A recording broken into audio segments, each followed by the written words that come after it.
You've been very critical of older stars who have remained wrestling, even at their older age. Why is that? Why are you so critical? It's embarrassing.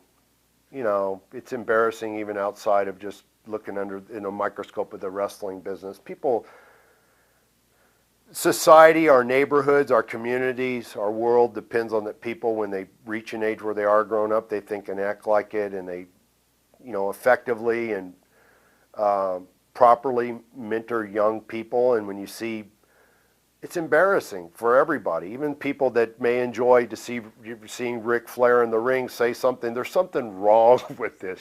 It's like the contortionists that can stick their head all the way, clear back up over, beyond their ass. You look at it and you go, there's just something uncomfortable about this. And it's the same way with grown men like that. And more so, the guys that didn't grow up and now they're in the grave.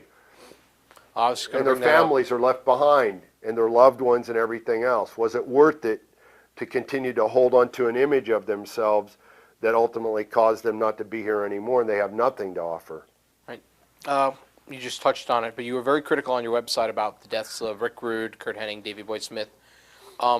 So many guys from your era. With Rick Rude, I wasn't, only because I just got tired of it. You know what I mean? I got tired of making responses. Right. Davey Boy, I was. Kurt Hennig, I said something to the effect that, he died in a budget hotel room, hovered over his dirty little bag of street drugs. And that's exactly the way it was. That's the scene, behind the yellow tape.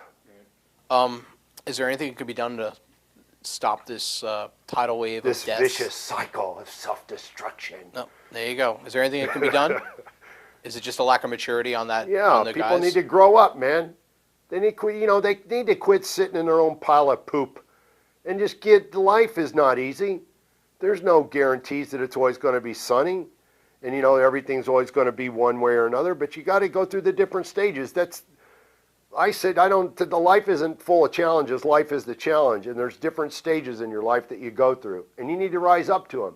They were young and there were only so many spots in the wrestling business to be in the top. They rose up to that challenge and they did it. Well, when they get older and they have kids and their kids are growing up and they depend on them for their philosophies of life so they can go out and strive to have happy lives and productive lives, then the challenge there is to rise up and be the mentor they need to have. Not continue to, fantasize that you're still 20 years old and these are the goals you need to set for yourself.